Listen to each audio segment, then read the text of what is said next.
nous embauchait, mon frère pour apprendre à tisser, et moi pour balayer dans l'usine et ramasser les chics et mettre les flots et les déchets dans des sacs et tout ça, et donner les fils qu'on dit aux rentreurs, à ceux qui rentraient les chaînes, on appelle ça des rentreurs, et je gagnais 50 centimes par jour. Donc, à la quinzaine, j'allais au guichet du bureau des tisserands et on me donnait mon enveloppe avec une pièce de 5 francs et un franc dedans. Et mon père me donnait 25 centimes tous les dimanches. Et on travaillait toute la journée, depuis 6 heures du matin jusqu'à 7 heures du soir. Il y avait toujours quelque chose à faire. Aussitôt que ce travail-là était fait, j'allais vite pour apprendre à tisser. J'étais amateur aussi de tisser, moi. Et j'ai été contremaître pendant 40 ans.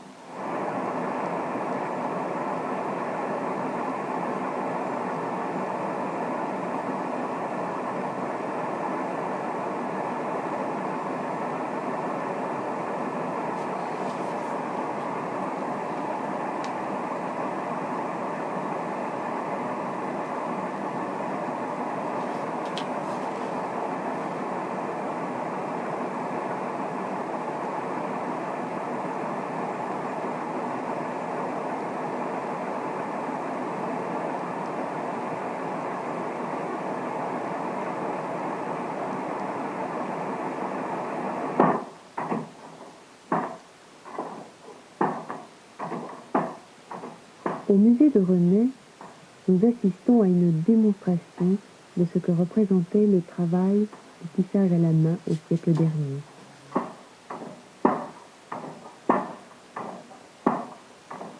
Tu appuyais avec mon pied droit.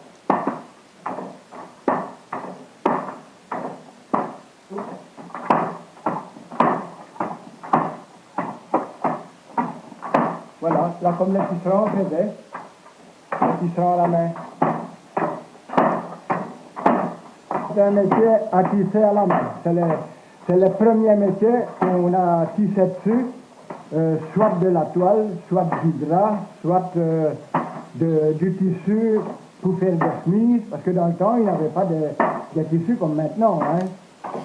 Ceux qui faisaient ça à la main, ils étaient en chemise, hein, et c'était dur, hein, vous voyez, appuyer là-dessus, battre comme ça, lancer les navettes à chaque coup, vous voyez.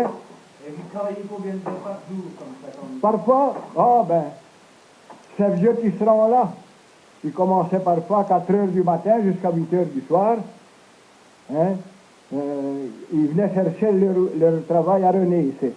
Et c'était souvent de l'ouvrage pressant. Le fabricant attendait après pour le livrer à ses clients. Donc, dans une famille parfois, il était à 2, 3 qui travaillaient sur le même métier. Quand l'un était fatigué, il se reposait, un autre prenait sa place, c'était le jeu équipe. Voyez?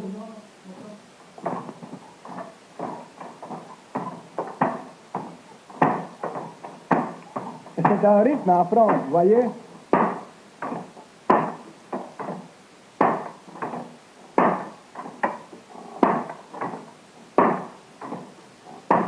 De maman sont des étoiles qu'il ne faut pas faire pleurer. Ça, celle-là, c'est pas tout à fait. Il y a combien d'années que vous tenez ce carnet? S'il vous plaît? Il y a combien d'années que vous tenez ce carnet?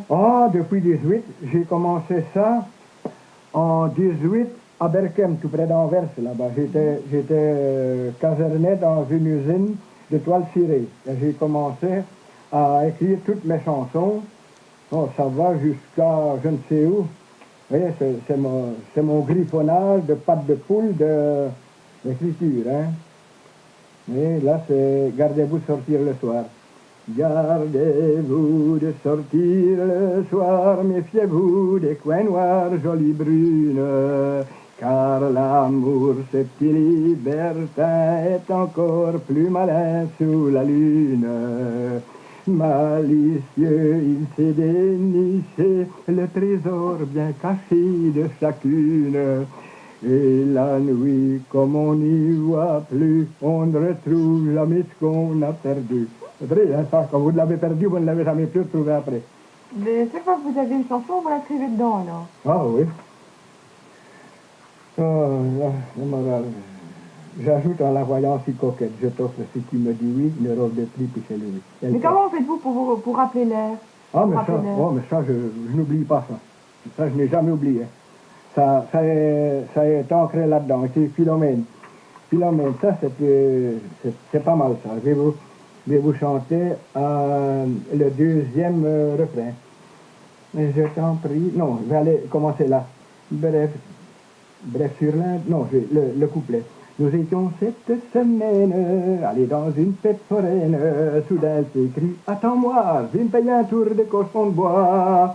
Bref, sur l'Inde, elle s'installe, et sans souci de la morale. Toutes les fois qu'elle passait devant moi, elle levait les jambes, je lui dis, tiens-toi. Mais tout le monde regarde son pantalon. Menteur, j'en ai pas qu'elle me répond. Je t'en prie, Philomène, Philomène, mais fais donc attention. Tu fais voir des trésors qui m'appartiennent, rabaisse ton jupon. Mais tu vas faire avec tes fredaines rougir les cochons. Je t'en prie, Philomène, Philomène, fais donc attention. Au restaurant, quand on dîne, elle est crevante la matine. Elle boit dans le verre des dîneurs, elle trempe son doigt dans la liqueur. Elle fait rouler les soucoupes, elle éternue dans la soupe. Elle jongle avec les petits fours, et sur les assiettes bat du tambour. Je dis à la belle, c'est un petit peu risqué. Si tu continues, tu vas te faire remarquer. Je t'en prie, Philomène, Philomène, mais fais donc attention. Ma chérie, n'envoie donc pas les marines dans le nez du garçon. Tiens-toi donc, renverse pas la romaine et crache pas sur le cresson. Je t'en prie, Philomène, Philomène, fais donc attention. Mais Hadale,